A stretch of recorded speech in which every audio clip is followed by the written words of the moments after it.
January 28, 1944. Zvenygorodka, central Ukraine. The deafening roar of diesel engines drowns out the howling winter wind as a muddy T-34 tank from the 2nd Ukrainian Front lurches violently into the town square. Major General Ivan Kirichenko watches from his turret, his eyes red from days of sleepless pursuit across the frozen steppe. Through the swirling grey mist, another shape emerges from the opposite direction, bearing the red star of the 1st Ukrainian Front. As the steel beasts grind to a halt and the tank commanders climb out to embrace amidst the slush and grime, a terrifying reality settles over the battlefield. The trap has snapped shut, sealing the fate of 60,000 men. The events leading to this catastrophic junction began weeks earlier on the strategic maps of the Soviet High Command in Moscow. Following the massive battles along the Dnieper River, the German lines had been pushed back significantly. Yet a dangerous bulge remained protruding into the Soviet front. This salient, extending nearly 100 kilometers deep and centered around the airfield at Korsun, was defended by veteran German troops who believed their positions were impregnable. Marshal Georgy Zhukov, observing the map with a cold and calculating gaze, saw not a defensive strongpoint but a perfect opportunity to repeat the encirclement tactics that had destroyed the German Sixth Army at Stalingrad just 1 year prior. Generals Nikolai Vatutin and Ivan Konev, commanding the 1st and 2nd Ukrainian fronts respectively, were given the task of severing this bulge at its base. The plan was deceptively simple in concept but brutally difficult in execution due to the harsh terrain and weather. They intended to launch simultaneous armoured thrusts from the north and southeast, driving deep into the German rear to link up at the critical road junction of Zvenygorodka. This maneuver would effectively isolate 2 German Army Corps from the rest of Army Group South. The Soviet commanders amassed a staggering force of armour and artillery, hiding their intentions under the cloak of winter storms and strict radio silence to ensure total surprise. Inside the salient, the German soldiers of the XI and XLEI Army Corps went about their daily routines with a false sense of security. They were commanded by General Wilhelm Stemmermann, a competent officer who nonetheless underestimated the sheer scale of the Soviet build-up on his flanks. The troops were exhausted from months of continuous fighting, their equipment worn down by the abrasive Russian winter. Among these defenders were elite units, including the 5th SS Panzer Division Viking and the SS Assault Brigade Wallonian, comprised of foreign volunteers who fought with a fanatical desperation. They believed the Soviet forces were equally exhausted and incapable of launching a major offensive in such appalling weather conditions. The weather was indeed a formidable enemy to both sides, as an early thaw had turned the Ukrainian black earth into a thick, viscous mud known as the Rasputitsa. Roads dissolved into impassable rivers of sludge that could swallow trucks whole and immobilize even the most powerful tanks. When the Soviet artillery barrage finally shattered the morning silence on January 24th, the ground shook with the impact of thousands of shells pulverizing the German forward positions. The infantry attacks that followed struggled through the mire, with soldiers wading knee-deep in freezing mud. Yet the sheer weight of the Soviet numbers began to crack the German defensive lines. Field Marshal Erich von Manstein, commanding Army Group South, initially misread the Soviet intentions, believing the attacks were merely local skirmishes designed to pin down his forces. He hesitated to commit his precious panzer reserves, convinced that the main Soviet blow would fall elsewhere along the extended front. This critical delay allowed the Soviet tank armies to gain momentum, pushing relentlessly through the mud and bypassing strongpoints to strike at the vulnerable German rear areas. By the time Manstein realized the gravity of the situation, the Soviet pincers were already closing deep behind the German lines, threatening to cut off the entire salient. The breakthrough was led by the legendary 5th Guards tank army under General Pavel Rotmistrov, whose tanks ignored the roads and tore across the open fields. They moved with a speed that shocked the German commanders, who had assumed the terrain was impassable for heavy armor. German logistics columns, caught completely unaware, were decimated by roving bands of Soviet tanks that appeared out of the mist like iron ghosts.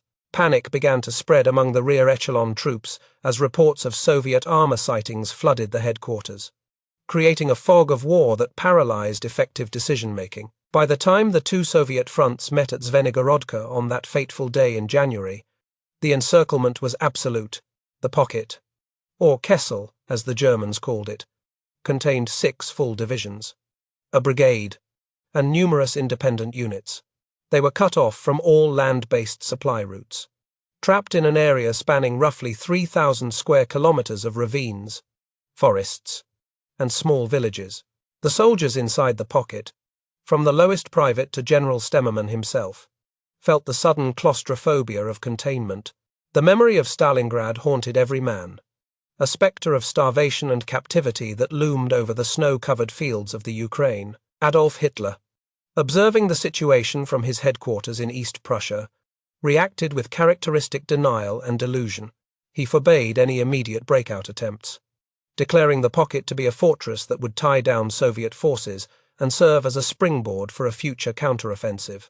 He promised Stemmermann that a relief force would break through to them and that the Luftwaffe would supply the pocket by air. This promise was a hollow echo of the assurances given to the Sixth Army at Stalingrad. Yet for the moment, the German commanders had no choice but to obey and dig in for a siege. General Stemmermann organized his defenses into an all-around perimeter, shortening his lines to conserve manpower and ammunition.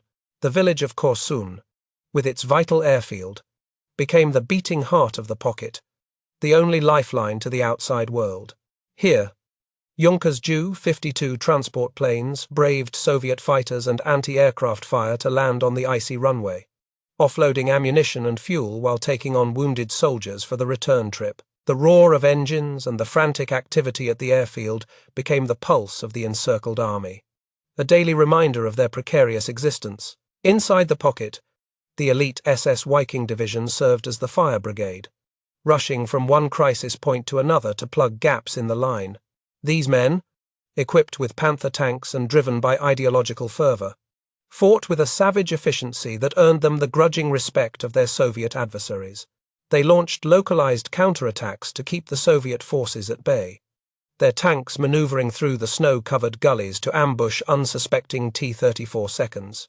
However, every liter of fuel burned and every shell fired was a resource that could not easily be replaced, and the noose continued to tighten with each passing day. The civilian population trapped within the encirclement faced a nightmare of their own as the war consumed their homes.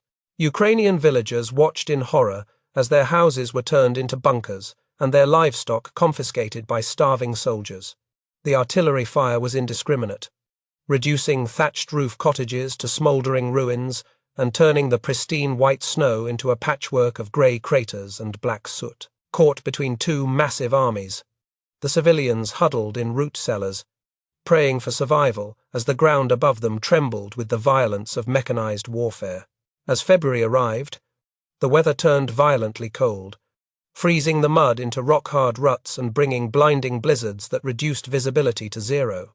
The drop in temperature made life miserable for the infantry in their foxholes, who lacked adequate winter clothing and shelter. Frostbite became as dangerous as enemy bullets, claiming fingers and toes of men who could not find warmth in the frozen landscape. The Soviet forces, better equipped for winter warfare, used the cover of the storms to inch closer, probing the German defenses for weaknesses and tightening the ring around the beleaguered defenders.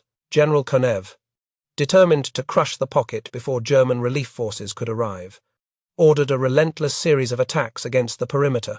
Soviet artillery pounded the German positions day and night, denying the defenders any rest and slowly grinding down their morale. Loudspeakers blasted propaganda across the front lines, playing distinct, eerie music and reading out the names of German prisoners, urging the trapped soldiers to surrender and avoid the senseless death that awaited them. The psychological warfare was intense, preying on the growing fear that they had been abandoned by their high command. The stage was set for one of the most brutal and desperate struggles of the Eastern Front. Inside the Korsun pocket, 60,000 men looked to the west, waiting for the promised rescue that seemed increasingly distant. Outside the ring, the Soviet armies gathered their strength for the final blow, while far to the west, German panzer divisions began to assemble for a relief operation that would determine the fate of everyone trapped in the cauldron. The trap at Zvenygorodka was not just a military maneuver, it was the opening act of a tragedy that would leave the fields of Ukraine stained red with blood. Inside the Wolf's Lair headquarters in East Prussia, Adolf Hitler stared intensely at the large situation map spread across the heavy oak table. The red markings of the Soviet advance completely surrounded the blue circle, representing the 2 German corps trapped near the Dnieper River. To the seasoned staff, officers standing nervously in the shadows, the map depicted a catastrophe in the making, a grim repetition of the Stalingrad disaster that had broken the Wehrmacht's back.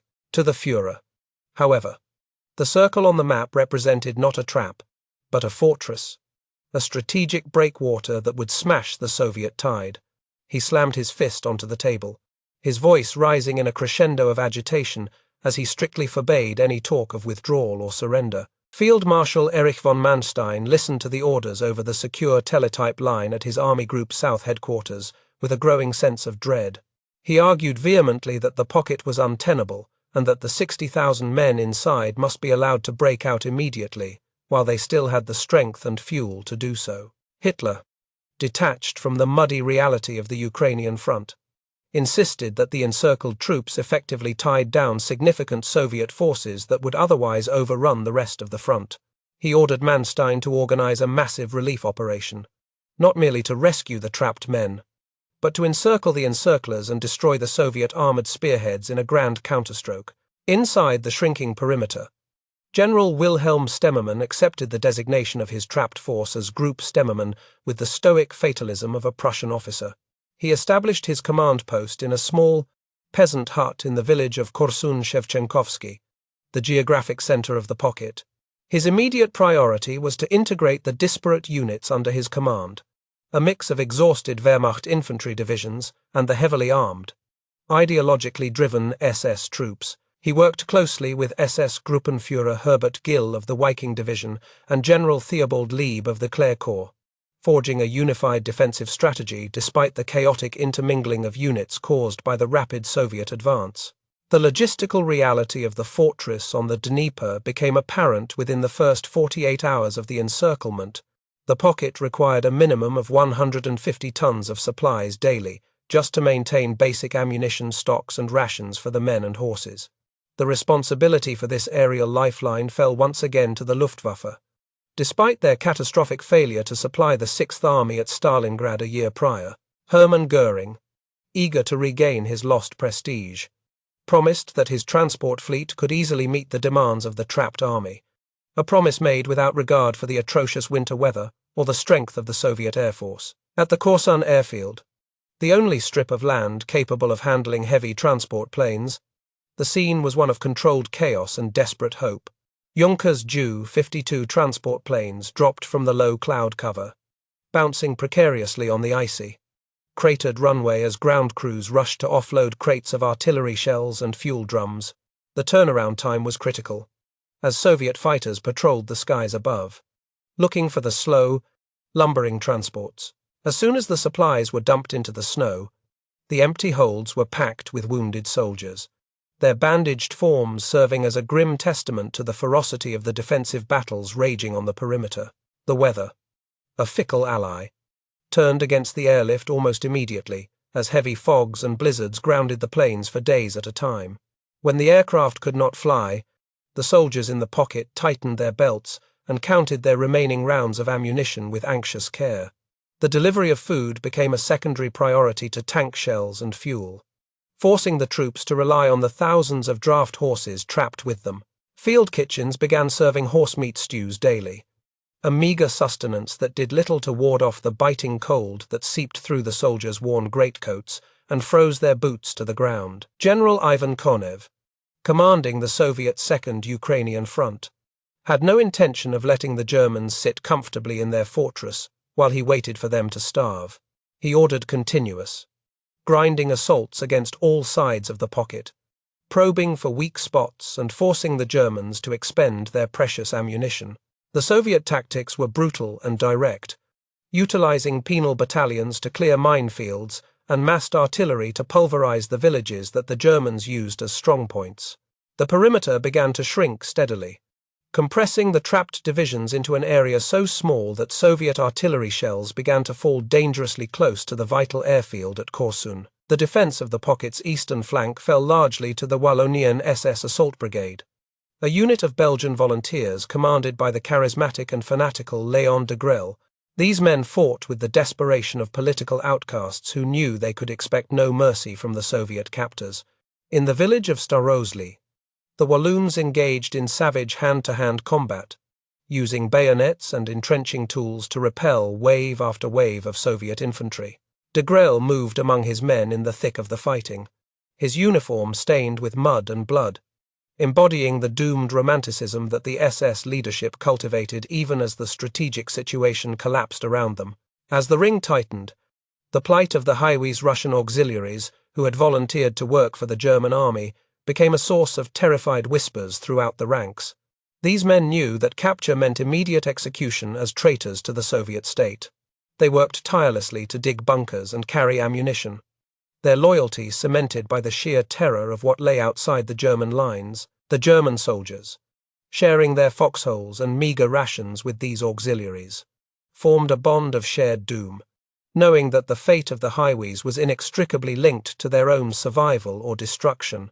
The psychological pressure on the encircled troops was amplified by a sophisticated Soviet propaganda campaign orchestrated by the National Committee for a Free Germany. Loudspeakers mounted on trucks blared across the front lines at night, playing nostalgic German music followed by entreaties from captured German generals. General Walther von Seydlitz-Kurzbach, a hero of the Stalingrad battle who had turned against Hitler, spoke directly to the troops, urging them to surrender and save themselves for a future post-Nazi Germany. While most soldiers dismissed the broadcasts as treason, the seeds of doubt were planted in the minds of men shivering in the dark. Field Marshal von Manstein, ignoring Hitler's delusional fantasies of a counter-encirclement, focused his energy on assembling a powerful relief force to break the Soviet ring. He gathered the 3 Panzer Corps under the command of General Hermann Braith, a veteran tank commander known for his aggression.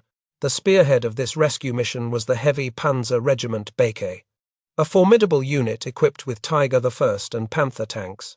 Lieutenant Colonel Franz Baker, a master of armored warfare, prepared his crews for a grueling drive through the mud, knowing that the lives of 60,000 comrades depended on the hitting power of his heavy armor. The terrain between the relief force and the pocket was a nightmare of ravines, swollen rivers, and deep, clinging mud that defied all logic of mechanized movement. The Rasputitsa had returned with a vengeance, turning the black Ukrainian soil into a glue-like substance that stripped tracks off tanks and burned out engines. General Braith's panzers would have to fight not only the dug-in Soviet anti-tank defenses but also the geography itself. Every mile gained would require a Herculean effort of engineering and logistics, with recovery vehicles working around the clock to pull the 60-ton Tigers free from the sucking mire. Inside the pocket, General Stemmermann received word of the relief preparations via encoded radio messages, which he disseminated to the troops to bolster flagging morale. The news that Braith is coming spread like wildfire through the trenches and bunkers, becoming a mantra of hope amidst the daily barrage of Soviet artillery.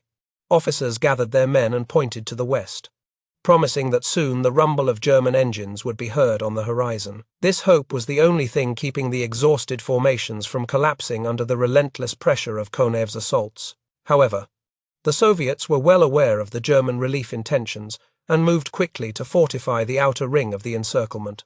They laid vast minefields and dug deep anti-tank ditches along the expected axes of advance, creating a killing zone designed to bleed the relieving panzers dry.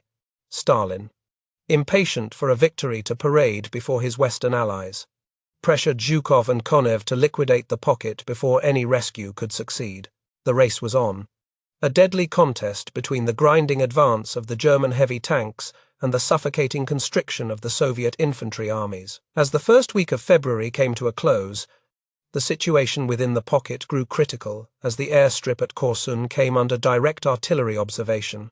The Ju-52 seconds were forced to fly at night or in bad weather to avoid the shelling, reducing the flow of supplies to a trickle. The wounded piled up in makeshift field hospitals, their groans filling the cold air as medical supplies ran out and gangrene set in. The fortress on the Dnieper was becoming a charnel house, and every man from General Stemmermann down to the youngest recruit knew that the time for waiting was over. Soon, they would either be rescued or they would die fighting in the snow. On the morning of February 4, 1944, The engine decks of 45 Tiger tanks and nearly 70 Panthers vibrated with a low, guttural rumble that shook the frozen mud of the assembly area. This was Heavy Panzer Regiment Baker, the armoured sledgehammer of the 3 Panzer Corps, poised to strike the first blow in Operation Wonder. Lieutenant Colonel Franz Baker, a dentist by trade and a tank ace by necessity, stood in the turret of his command Tiger, peering through his binoculars at the bleak, grey horizon.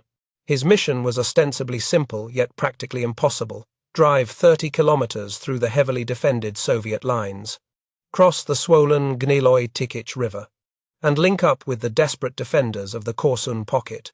Field Marshal Erich von Manstein had placed the weight of the entire relief effort on the shoulders of General Hermann Braith, commander of the 3 Panzer Corps. Braith was a seasoned veteran who understood the capabilities of his machines, but he looked at the terrain reports with growing apprehension.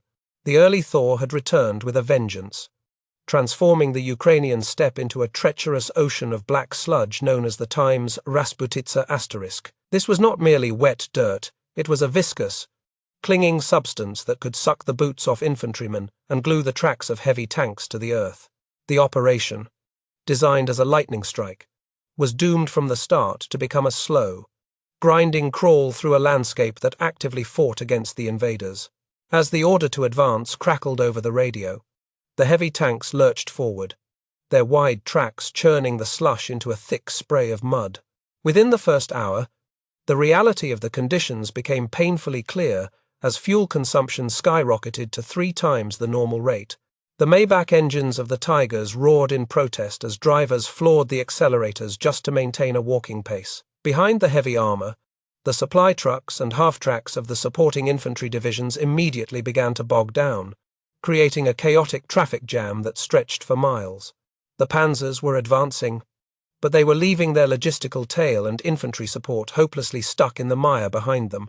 The Soviet commanders of the First Ukrainian Front were not idle as they watched the German build-up. General Nikolai Vatutin had anticipated a relief attempt from this exact sector and had prepared a reception of deep anti-tank ditches and concealed minefields. As Regiment Baker crested the first ridge, the horizon erupted with the flashes of Soviet 76mm anti-tank guns hidden in the tree lines and snowdrifts. The German tanks, their maneuverability hampered by the mud, were forced to act as mobile pillboxes, engaging the enemy in a stationary slugging match. The superior optics and long-range guns of the Tigers allowed them to pick off the Soviet batteries, but the sheer volume of incoming fire forced the commanders to keep their hatches buttoned down tight. Inside the cramped turret of a Tiger tank, the atmosphere was a claustrophobic mix of sweat, fear, and the acrid smell of cordite. The loader, stripped to his undershirt, despite the freezing temperatures outside, heaved 88mm shells into the breach with a rhythmic, exhausting cadence. The tank commander screamed target corrections over the intercom, his voice straining to be heard above the deafening clang of non-penetrating hits striking the thick frontal armor. For the crew, the war had shrunk to the view through a periscope and the mechanical struggle to keep their 60-ton beast moving through the sludge. Every time the tracks slipped or the engine coughed, the terrifying prospect of becoming a stationary target gripped their hearts. Despite the fierce resistance and the appalling ground conditions, the heavy tanks of Regiment Beck slowly battered their way forward. They smashed through the first line of Soviet defenses, crushing trenches and overrun artillery positions under their tracks. By February 8th, they had reached the WWII, a river that was normally a minor obstacle but was now swollen by the thaw into a raging torrent of icy water. The bridge at Lysianka became the focal point of the battle, a critical artery that the Germans had to seize intact if they hoped to cross their heavy armor. The fighting for the village of Lysianka was savage, with tanks blasting apart houses at point-blank range to dislodge stubborn Soviet infantry. While the heavy tanks fought for the river crossing, the supporting 16th and 17th Panzer divisions on the flanks were failing to keep pace. Their lighter Panzer IVs and Czech-built tanks lacked the raw power to navigate the deep mud, and they found themselves bogged down in ravines miles behind the spearhead. This separation exposed the flanks of the relief corridor to constant harassment by Soviet cavalry and tank hunter squads. At night, Soviet infantry infiltrated the gaps between the German units, laying mines on the few passable roads and ambushing fuel convoys. The relief force was driving a wedge into the Soviet lines. But the walls of that wedge were porous and crumbling. General Braith, monitoring the operation from his mobile headquarters, realized with a sinking heart that the momentum was gone. The 3 Panzer Corps had advanced nearly halfway to the pocket, but they were exhausted, low on fuel, and dangerously overextended. The mud had done what the Red Army could not. It had robbed the Wehrmacht of its mobility. Braith radioed Manstein on February 15th with a grim situation report, stating that his forces were stuck on the banks of the Gniloi Tikich and could advance no further. The relief force had become a stationary target, barely able to defend itself, let alone punch through the final rings of the Soviet encirclement. Inside the Korsun pocket, the sound of the battle to the west was a daily torment for the trapped soldiers. General Stemmermann and his men stood on the western perimeter, straining their ears to hear the distinct, heavy thud of the German 88mm guns. For days, the sounds had grown louder, fueling a desperate optimism that salvation was at hand. Officers told their freezing troops that Braith is knocking at the door, and that they just needed to hold on for a few more hours. But as the days dragged on and the roar of the battle stalled at the river line, hope began to curdle into a grim realization. The sounds were not getting any closer. Hitler, far removed from the mud and blood of the Ukraine, refused to accept the stalling of the offensive. He ordered the 3 Panzer Corps to resume the attack immediately, demanding that they destroy the Soviet forces between them and the pocket. He still envisioned a grand encirclement where the relief force and the breakout force would crush the Soviets between them. Manstein, however, looked at the maps and saw the reality that Hitler ignored. The relief force was spent. They could not reach the pocket. If the 60,000 men in the cauldron were to survive, they would have to come out to meet the relief force. The distance between the spearhead at Lysianka and the edge of the pocket was roughly 10 to 12 kilometers. On a map, it looked like a short morning walk. In reality, it was a corridor of death occupied by 2 Soviet tank armies, heavily fortified with artillery and dug-in infantry. The terrain was a nightmare of rolling hills and ravines, famously known as Hill 239, which dominated the landscape and was firmly in Soviet hands. Manstein knew that asking the exhausted, starving troops in the pocket to fight their way across this gap was a suicide mission, but the alternative was the total annihilation of 2 army corps. On the night of February 15th, Manstein made the fateful decision to authorize a breakout, bypassing Hitler's rigid orders. He sent a coded radio message to General Stemmermann that was deceptively brief, password freedom. Objective, Lysianka, 2,300 hours. The word freedom was the agreed-upon signal that the relief force could go no further and that the pocket must break out to them. It was a sentence of death for the heavy equipment and the wounded who could not walk. Stemmermann understood immediately. There would be no rescue.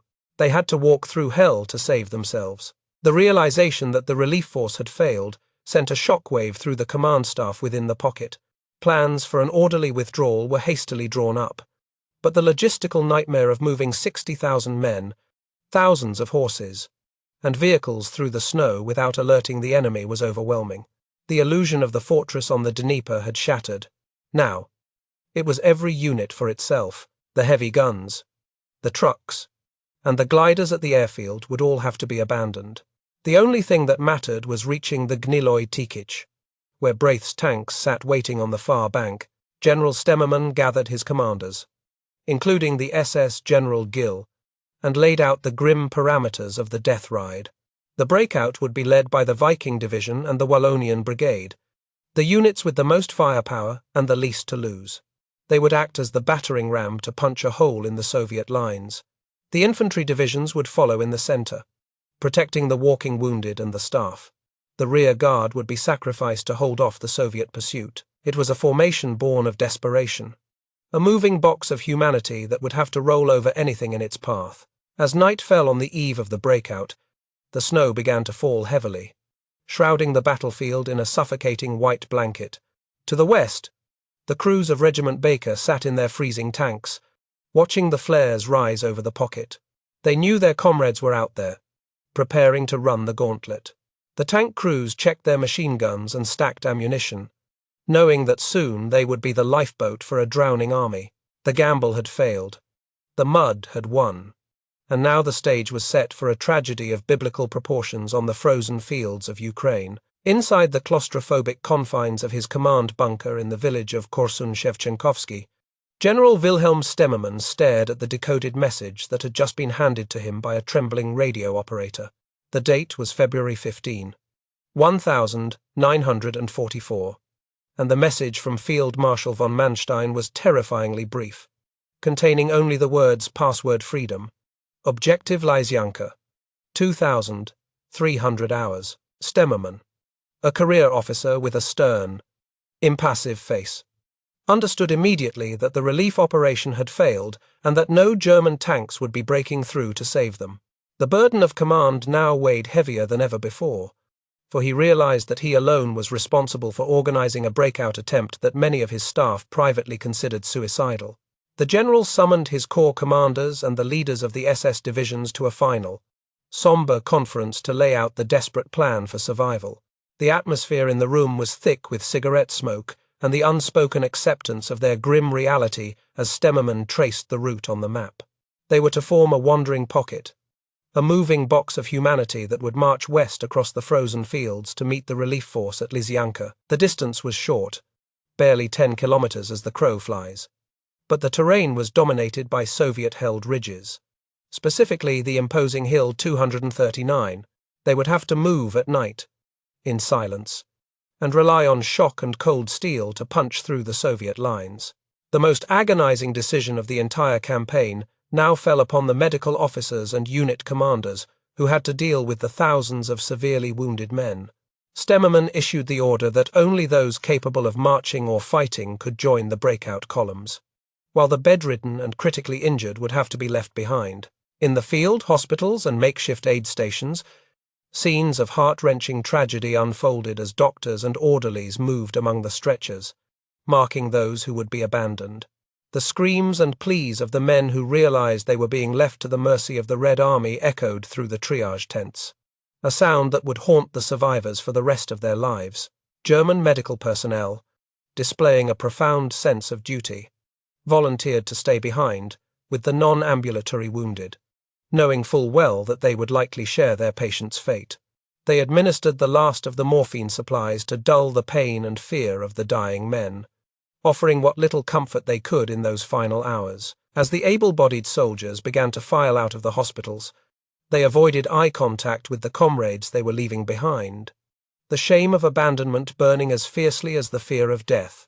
This moral injury struck a blow to the army's cohesion that was more damaging than any Soviet artillery barrage. Outside the hospitals, the preparations for the breakout involved a massive, systematic destruction of equipment that could not be taken with them. The order was given to destroy all heavy artillery, trucks, staff cars, and surplus supplies to prevent them from falling into Soviet hands. Soldiers wept openly as they spiked the guns that had protected them for weeks and poured gasoline over their personal belongings. The night sky was illuminated by the fires of burning vehicles, creating a surreal, apocalyptic landscape of twisted metal and flames. The destruction was total. The army was stripping itself down to the bare essentials, transforming from a mechanized force into a horde of desperate infantry. The focal point for the assembly was the small village of Shandarovka, which lay at the westernmost edge of the pocket and served as the jumping-off point. Throughout the day, on February 16th, tens of thousands of men, horses, and the few remaining vehicles converged on this tiny hamlet. The congestion was unimaginable as units from different divisions became intermingled in the narrow, muddy streets, creating a chaotic crush of bodies and machinery. Tempers flared as officers shouted over the roar of engines and the cries of animals, trying to maintain some semblance of order in the swirling confusion. The Soviet commanders, observing the fires and the massive troop movements from the high ground, realized that the Germans were preparing to break out. General Konev ordered his artillery to hammer Shandarovka without mercy, turning the assembly area into a slaughterhouse. Katyusha rockets shrieked down into the packed village, their explosions tossing men and horses into the air like ragdolls. The snow was turned black by soot and red by blood as shells landed among the dense crowds of waiting soldiers. There was no cover to be found. The men simply had to crouch in the mud and pray that the next shell would not find them. General Stemmerman moved his command post to Shandarovka to be closer to the lead elements. His presence intended to steady the nerves of his terrified troops. He walked among the men, his face grey with exhaustion, offering brief words of encouragement and sharing their exposure to the Soviet shelling.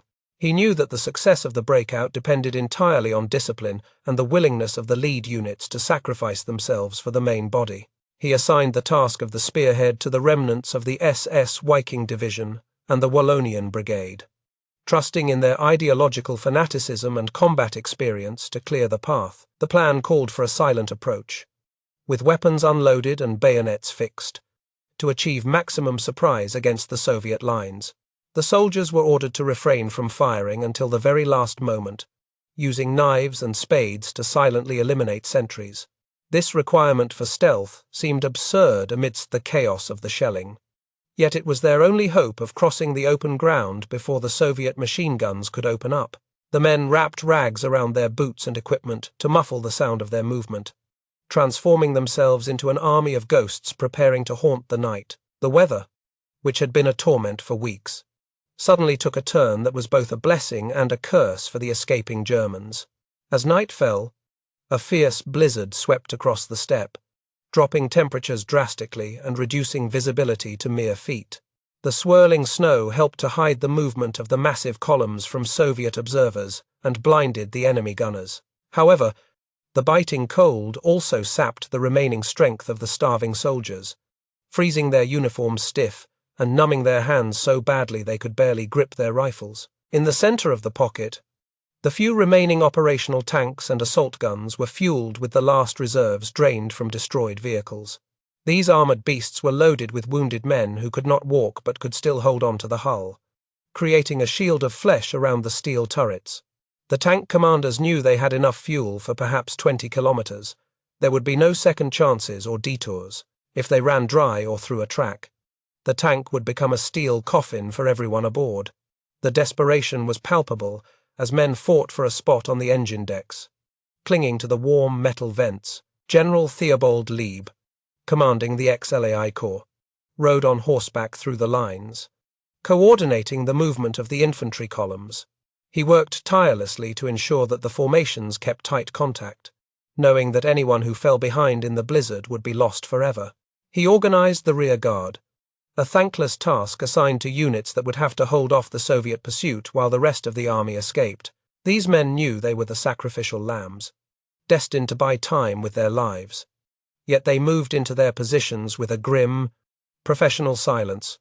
As the hour of 2300 approached, the tension in the assembly area reached a breaking point. 60,000 hearts beat in unison with fear and adrenaline, waiting for the signal to step out into the void. The artillery fire from the Soviet lines continued to rake the village, but the Germans had ceased to respond, saving every bullet for the breakout. The silence from the German guns was eerie, a sudden vacuum of sound that signaled the end of the siege and the beginning of the hunt. The Kessel was no longer a fortress, it was a coiled spring ready to snap.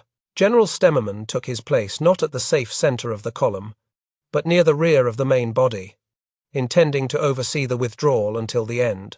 He climbed into his command car, his face set in a mask of determination, and looked at his watch. The time for planning was over. The time for dying had begun. He gave the final nod to his staff, and the word was passed down the line in hushed whispers. The first units of the SS Viking Division rose from the snow, their camouflage smocks blending with the blizzard, and began to walk west. The death ride had begun. Behind them lay the ruins of their ambitions and the bodies of their comrades. Ahead lay a corridor of fire and ice. Every soldier knew that the next few hours would decide whether they would see their families again or become just another frozen corpse on the Ukrainian steppe. They moved forward into the dark, swirling storm, a massive, desperate organism driven by the singular, primal instinct to survive. The trap had been sprung, and now the prey was trying to tear its way out of the hunter's jaws. The march began under the cover of a suffocating darkness that was amplified by the swirling intensity of the blizzard. At 2300 hours, The vanguard of the breakout force silently rose from their frozen foxholes near Shandarovka and stepped into the void. Thousands of men moved shoulder to shoulder, their forms rendered invisible by the driving snow that stung their eyes and numbed their exposed skin. Strict noise discipline was enforced, meaning orders were passed down the line through whispers and hand signals. Creating a ghostly, shuffling army, they moved without vehicles or heavy guns, carrying only their personal weapons and the desperate hope that the storm would hide them from the Soviet sentries waiting in the blackness ahead. However, the very blizzard that concealed their movement also blinded their navigation, leading to a fatal error in the first hour. The German columns, deprived of landmarks and struggling with compasses that spun wildly due to magnetic anomalies in the ore-rich soil, began to drift south of their intended route. Instead of bypassing the Soviet strongpoints, the mass of humanity walked directly toward the heavily fortified Hill 239. This commanding height was held by the Soviet 5th Guards Tank Army, whose crews were buttoned up inside their T-34 seconds to escape the cold. The Germans were effectively marching straight into the barrel of a loaded gun, unaware that their salvation lay several kilometers to the north. The silence was shattered not by a gunshot, but by the sudden, hissing ascent of a red flare that bathed the snow-covered steppe in a crimson light. A Soviet picket had spotted the dark shapes moving against the white background and sounded the alarm. Instantly, the ridgeline of Hill 239 erupted with the muzzle flashes of heavy machine guns and tank cannons. The surprise was absolute, tearing through the front ranks of the German column like a scythe through wheat. Men who had been walking in a trance seconds earlier were now diving into the snow, screaming as tracer fire cut ribbons of light through the chaotic darkness. What followed was a massacre of industrial proportions as the Soviet tank commanders realized the vulnerability of the exposed infantry. The T-34 seconds on the hill did not remain static. They revved their diesel engines and rolled down the slopes, their headlights cutting through the blizzard to illuminate the terrified targets. The Soviet tankers, enraged by years of brutal warfare, drove their 40-ton machines directly into the densely packed crowds of German soldiers. The sickening crunch of tracks grinding over human bodies and equipment became the dominant sound of the night, drowning out even the roar of the engines and the wind. Panic, cold and infectious, swept through the German ranks as the command structure completely disintegrated under the weight of the armored assault. Officers who tried to rally their men were cut down or trampled in the stampede as thousands of soldiers broke formation and ran blindly for the west. The cohesion of the wandering pocket evaporated, replaced by a primal, terrified mob whose only objective was to put distance between themselves and the crushing tracks of the Soviet tanks. Rifles, machine guns, and even rucksacks were discarded in the snow as men shed any weight that slowed their flight from the mechanical monsters hunting them. Amidst this chaos, small pockets of resistance from the SS Viking Division and the Wallonian Brigade fought back with suicidal bravery. Soldiers armed with Panzerfausts lay in the snow, waiting until the Soviet tanks were nearly on top of them before firing their hollow-charge warheads. The explosions briefly illuminated the horror of the battlefield, revealing burning tanks and mangled bodies scattered across the steppe. These isolated stands bought precious minutes for the fleeing mob, but for the defenders, it was a one-way mission. They fought until their ammunition ran dry or they were crushed under the treads of the relentless Soviet armor. The terrain itself turned into a deadly adversary as the fleeing soldiers encountered the deep, steep-sided ravines known as bolkas. In the darkness, men tumbled down the icy slopes, crashing into the freezing streams at the bottom where they floundered in waist-deep mud. Those who were injured or too exhausted to climb up the slippery far banks were left to die of hypothermia or drown in the sludge. The bolkas became natural mass graves, filling with the bodies of those who had survived the tanks only to be claimed by the unforgiving geography of the Ukraine. As the night wore on, the Soviet command unleashed their cavalry corps to hunt down the scattered remnants of the German army. Cossack horsemen, their sabers drawn, emerged from the blizzard like specters from a bygone era to run down the exhausted infantry. The slaughter was medieval in its intimacy, with horsemen hacking at unarmed men who lacked the strength to even lift their hands in surrender. The snow was stained with great swathes of red as the cavalry swept back and forth through the retreating columns, showing no mercy to the invaders who had ravaged their homeland. Somewhere in this corridor of death, General Wilhelm Stemmermann met his end. Sharing the fate of the troops he had led into the abyss, his command car was struck by a Soviet anti-tank shell, killing him instantly and leaving his body to be found later among the wreckage. The general who had orchestrated the defense of the pocket and ordered the desperate breakout died without knowing if any of his men would make it to safety. His death marked the final decapitation of the army's leadership, leaving the survivors completely leaderless in a landscape of total destruction. When the sun finally rose on the morning of February 17th, it revealed a scene that defied human comprehension. The corridor between the pocket and Lysyanka was a 10-kilometer trail of carnage, littered with thousands of corpses, burning vehicles, and dead horses. The white snow was blackened by soot and churned into a bloody slush by the passage of tanks and boots. The groans of the wounded who had not yet frozen to death filled the crisp morning air, a low chorus of suffering that rose from the fields. The Soviet tankers, now low on ammunition, simply drove back and forth over the dead and dying, ensuring that nothing moved. The surviving Germans, now reduced to small, shivering groups of ragged scarecrows, continued to stumble westward, driven by sheer instinct. They were deaf to the sounds of battle, their minds shutting down to protect them from the trauma of what they had witnessed. Many were insane, laughing hysterically or walking in circles until they collapsed. They had passed through the Hell's Gate, but they were not yet safe. Ahead of them lay the WWII River, a swollen, icy barrier that stood between them and the German lines, and the killing was far from over. The Soviet artillery, now having clear visibility with the lifting of the blizzard, began to shell the approaches to the river with terrifying accuracy.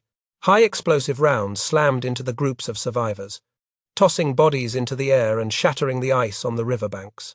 The carnage continued until the very last meter of the German withdrawal, with the Red Army determined to exact a final, bloody toll. For the soldiers of the Korsun pocket, the simple act of walking had become a gauntlet of fire, and the river ahead promised not salvation, but a new and watery grave.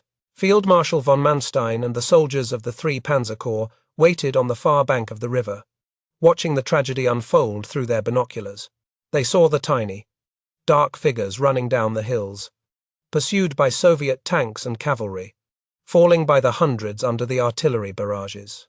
They were powerless to intervene, their own tanks out of fuel and stuck in the mud, forced to be spectators to the destruction of their comrades. The failure of the relief force was now written in blood across the white fields, a testament to the hubris of the High Command and the brutality of the Eastern Front. The psychological impact on the survivors who reached the river was profound and immediate. Many simply collapsed upon seeing the water, their bodies finally giving up after hours of adrenaline-fueled exertion. Others, driven by a madness born of desperation, threw themselves into the freezing torrent without checking for a crossing point. The discipline and order of the Wehrmacht had vanished, replaced by the raw, animalistic need to survive. The corridor of fire had stripped them of their humanity, leaving only shell-shocked ghosts to face the final obstacle of the WWII. The survivors of the night march stumbled out of the tree lines and ravines, their eyes fixed on the WWII River as if it were the finish line of a marathon. However, as the first groups reached the banks, a collective groan of despair rose from the ragged crowd, a sound more terrible than the roar of the artillery behind them. The river, swollen by the sudden thaw, was a raging torrent of icy, black water, churning violently between steep, snowy banks. There was no bridge. The promised crossing at Lysyanka was either destroyed or firmly in enemy hands, and the German engineers had failed to deploy their pontoons in time. The 30-foot width of the river, normally a minor obstacle, had transformed into an impassable moat that separated the living from the dead. Panic began to set in with terrifying speed as thousands of men, horses, and the few remaining vehicles piled up on the eastern bank. The pressure from the rear was immense, as the Soviet tanks were still driving the stragglers toward the water like cattle into a pen. Men at the front were physically pushed into the freezing current by the crushing weight of the mob behind them. Their screams cut short as the shock of the icy water stopped their hearts. The riverbank became a chaotic scene of primal survival, where rank and discipline evaporated entirely, replaced by the singular, desperate need to reach the western shore. Into this maelstrom arrived the remnants of the 5th SS Panzer Division Wiking, led by their commander, SS Gruppenführer Herbert Gill. These men, the supposed elite of the Third Reich, still retained a semblance of order and carried their weapons. But their arrival signaled a darker turn in the tragedy. Seeing the hesitation of the Wehrmacht infantry and the clogging of the few fordable points, the SS troops used their brutal discipline to force a path through their own countrymen. They shoved aside the exhausted and the weak, using rifle butts to clear the way to the water's edge. Prioritizing the survival of their own unit above all others, the crossing itself was a nightmare of physics and biology. As the human body fought against the freezing temperatures of the Ukrainian winter, soldiers, desperate to escape the Soviet shells now landing among them, plunged into the water fully clothed, their heavy wool greatcoats instantly soaking up water and dragging them down like anchors. Strong swimmers made it halfway before their muscles seized up from the cold, leaving them to drift helplessly downstream, their heads bobbing like apples in a barrel. The WWII began to fill with corpses, the bodies piling up against rocks and fallen trees, creating macabre dams that turned the water red with blood. In a frantic attempt to get across, the soldiers began to form human chains, locking arms to resist the powerful current. These chains, often anchored by the strongest men of the Viking division, stretched tenuously across the river, a lifeline of flesh and bone. However, when a man in the center lost his footing or succumbed to hypothermia, the entire chain would break, sweeping dozens of screaming men away into the darkness. The ruthlessness of the SS became apparent here as well. Those who could not hold on were cast off to save the integrity of the line, sacrificed without a second thought to ensure the leaders made it across. The few remaining horses became the most prized possessions on the battlefield, more valuable than gold or diamonds. Desperate soldiers swarmed any mounted officer, grabbing onto the stirrups, the tails, and even the manes of the terrified animals. The horses, wide-eyed with panic, kicked and trampled the men trying to cling to them, crushing skulls and breaking ribs in the slush. Yet, for every man kicked to death, 3 more took his place, hanging on with a death grip as the animals swam across, towing a cluster of freezing humanity behind them. On the eastern bank, the tragedy of the wounded reached its heartbreaking climax as the Soviet pursuit forces finally closed the distance. Thousands of men who were too injured to swim or walk had been dragged this far on sledges or the backs of comrades, only to be abandoned at the water's edge. As the able-bodied plunged into the river, the wounded were left lying in the snow, watching their salvation swim away. Their pleas for help went unanswered, drowned out by the splashing water and the thunder of approaching T-34 tanks. The comradeship of the trenches died at the WWII, replaced by a cold, Darwinian calculus. The Soviet tanks of the 5th Guards Tank Army crested the final ridge overlooking the river and immediately opened fire with high-explosive shells and machine guns. They fired indiscriminately into the mass of humanity huddled on the bank and the heads bobbing in the water. The river erupted in geysers of white spray and red blood, turning the crossing into a shooting gallery for the Soviet gunners. There was no need to aim. The target was so dense that every bullet found flesh. The slaughter was mechanical and industrial, a final punishment for the invaders who had dared to enter the Soviet Union. General Gill, watching his division disintegrate, managed to cross the river, some accounts suggesting he formed a human chain of his own staff to ensure his safety. Once on the western bank, he and the other surviving officers attempted to rally the shivering, blue-lipped men, but the army had effectively ceased to exist as a fighting force. The soldiers who pulled themselves out of the mud on the western side were no longer warriors. They were broken, freezing ghosts. They discarded their weapons, their helmets, and their iron crosses, stumbling blindly toward the distant German lines, driven only by the reptile brain's command to find warmth. The fate of the Wallonian Brigade was equally grim, as their commander Léon de Grelle narrowly escaped death in the crossing.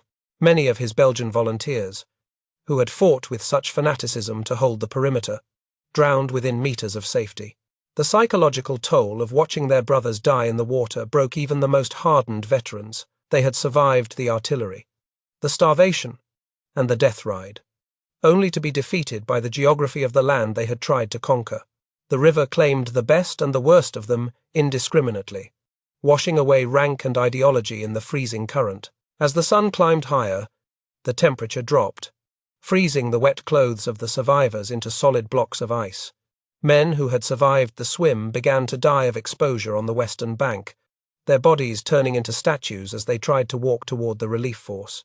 The sound of their uniforms cracking as they moved was eerie, a sharp, snapping noise that accompanied every step. Many simply sat down in the snow, overcome by a lethal drowsiness, and never got up again, freezing to death within sight of the German tanks that had failed to reach them. On the eastern bank, the Soviet infantry arrived to mop up the survivors, moving among the abandoned wounded with bayonets and submachine guns. The resistance was sporadic and futile. Most of the Germans remaining on that side were either dying or too paralyzed by fear to lift a weapon. The Highways, the Russian auxiliaries who had been left behind, faced the bleakest fate of all, executed summarily as traitors by their countrymen. The riverbank was a scene of absolute carnage, a testament to the total collapse of the German defense and the merciless nature of the Eastern Front. Field Marshal von Manstein's relief force, the 3 Panzer Corps, could only watch the disaster from their positions, unable to bridge the gap. They sent forward whatever trucks and ambulances they had to pick up the frozen survivors, but it was a drop in the ocean. The tank crews of the Leibstandarte and the heavy Panzer Regiment Bake stared in horror at the human wreckage stumbling toward them. These elite soldiers, accustomed to victory, saw the face of defeat in the hollow eyes of the men from the pocket. They realized then that the war had turned, and that no amount of armored prowess could undo the catastrophe of Korsun. By the afternoon of February 17th, the crossing was largely over, save for a few stragglers still trying to float across on debris. The Gniloi Tikich flowed on, its waters choked with thousands of bodies, equipment, and dead horses. The silence returned to the valley, broken only by the crackle of burning vehicles and the distant pop of single gunshots as the Soviets finished their grim work. The trap had been fatal. The breakout had been a massacre. The army that Hitler had declared a fortress was now nothing more than a memory drifting toward the Black Sea. The betrayal at the river was not just the abandonment of the wounded by the strong, but the betrayal of the soldiers by their high command. They had been promised a relief force that never arrived, an airlift that failed, and a fortress that was a prison. As the survivors were loaded into trucks and driven away from the front, they left behind not just their equipment and their dead, but their faith in the infallibility of the Führer. The Kessel had broken them, and the river had washed away their illusions, leaving only a cold, hard hatred for the leaders who had sent them to die in the snow. The silence that descended upon the blackened fields between Zvenygorodka and Lysyanka on February 18, 1944, was more terrifying than the roar of the artillery that had preceded it. The blizzard had finally passed, leaving the rolling steppe blanketed in a pristine layer of white snow that failed to conceal the magnitude of the slaughter. Thousands of corpses, frozen in the twisted postures of their final agony, dotted the landscape like macabre statues in an open-air museum of death. The wreckage of the German army lay scattered for miles, overturned trucks, burnt-out tanks, and the carcasses of horses that had been eaten by starving men or blown apart by shellfire. It was a graveyard of ambition, a silent testament to the catastrophic failure of the Third Reich's strategy on the Eastern Front. Soviet trophy brigades and conscripted local civilians began the grim task of clearing the battlefield, a job that would take weeks to complete. They moved among the dead with a detached efficiency, stripping the German corpses of boots, winter clothing, and weapons, which were piled into great mounds for collection. The sheer number of bodies overwhelmed the burial details, forcing them to dig mass graves using explosives to blast through the frozen earth. The smell of death, preserved by the cold, hung heavy in the air, a sickly sweet miasma that mingled with the odor of burnt diesel and cordite. For the Soviet soldiers, this was not just a cleanup operation, it was a harvest of vengeance, a tangible proof that the invincible Wehrmacht could be broken and destroyed. General Ivan Konev, the architect of the encirclement, toured the battlefield in his jeep, observing the destruction with the cold satisfaction of a professional soldier. His troops had found the body of General Wilhelm Stemmermann near the village of Jörslindsee, where his command car had been hit. In a rare gesture of military chivalry amidst the brutality of the Eastern Front, Konev ordered that the German commander be buried with full military honors in a separate grave. He recognized in Stemmermann a worthy adversary who had stayed with his troops until the bitter end, unlike the Luftwaffe generals who had flown out of Stalingrad. However, this gesture did little to mitigate the fate of the thousands of German prisoners now beginning their long, often fatal march to Siberian labor camps. In Moscow, the victory was celebrated with a thunderous salute from the Kremlin's cannons, the booming echoes announcing to the world that another Stalingrad had been inflicted upon the invaders. Joseph Stalin, delighted by the destruction of the German corps, immediately promoted Konev to the rank of Marshal of the Soviet Union. To maximize the propaganda value, Soviet camera crews were dispatched to the battlefield to film the carnage. The resulting newsreels, titled The Korsun-Shevchenkovsky Operation, featured panning shots of the frozen German dead and the endless columns of dejected prisoners. These images were broadcast across the Allied nations, serving as undeniable proof that the Red Army was the unstoppable force that would eventually grind its way to Berlin. On the German side, the propaganda machine under Joseph Goebbels went into overdrive to spin the disaster into a heroic narrative of survival. The official Wehrmacht communiques spoke of a successful breakout and the salvation of the army, deliberately omitting the horrific cost in manpower and the total loss of heavy equipment. Hitler publicly declared the operation a victory, claiming that the troops had tied down superior Soviet forces and then courageously fought their way to freedom. To reinforce this lie, the survivors were not treated as defeated men but were feted as heroes, although they were quickly sequestered in rear areas to prevent them from spreading the truth about the slaughter at the river. The reality of the survivors' condition, however, told a story that no amount of propaganda could hide. Of the approximately 60,000 men who had been trapped in the pocket, roughly 36,000 made it to the German lines, though estimates vary wildly. Those who arrived were in a state of utter physical and mental collapse, resembling walking skeletons more than soldiers. They suffered from severe frostbite, dysentery, and the haunting psychological trauma known as the 1,000-yard stare. Entire divisions, like the once proud Viking and Wallonian, had been reduced to the size of understrength battalions, their combat effectiveness utterly destroyed. They had escaped the cauldron, but as a fighting force. Group Stemmermann had ceased to exist. The material losses were staggering and irreplaceable for a Germany that was already stretched to its industrial breaking point. The encirclement had consumed the equivalent of 6 divisions' worth of weaponry, hundreds of tanks, over 1,000 artillery pieces, and thousands of trucks and horse-drawn wagons.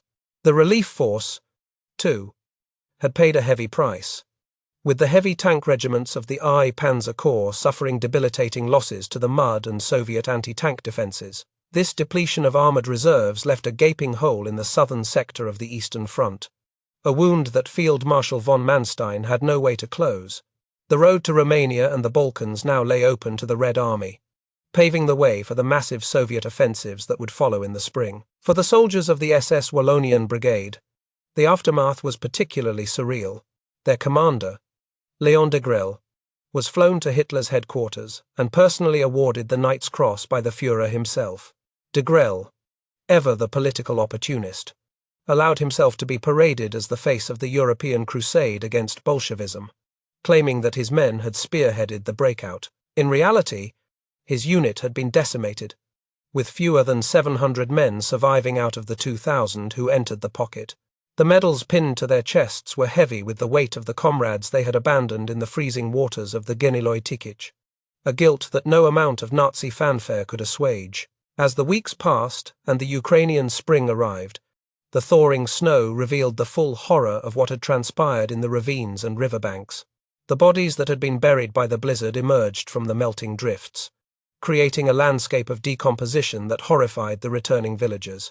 The local population, who had suffered under the occupation and the crossfire, were left to rebuild their lives amidst the ruins and the graves. The fields of the Ukraine, known for their rich black soil, had been fertilized with the blood of a generation, ensuring that the harvest of 1,944 would grow tall over the bones of the invaders.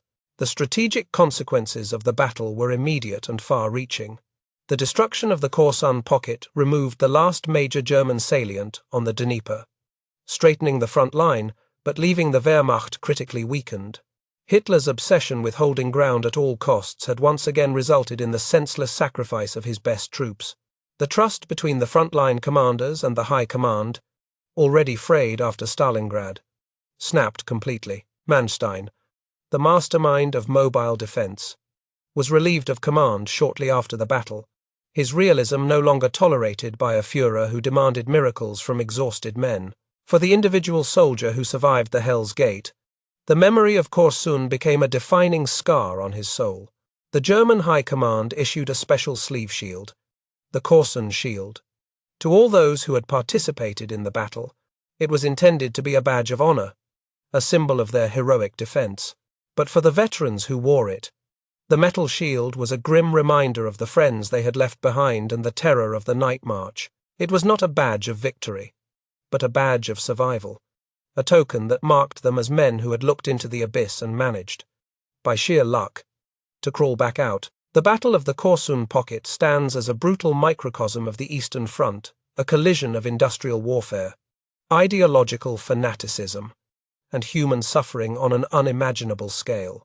It demonstrated the ruthlessness of the Soviet steamroller and the desperate, often futile, resilience of the German soldier.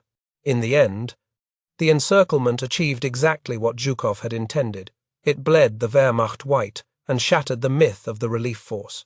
As the war moved westward, leaving the Dnieper behind, the ghosts of Korsun remained, a silent chorus in the wind that swept across the white fields of Ukraine, whispering of the folly of war and the price of hubris.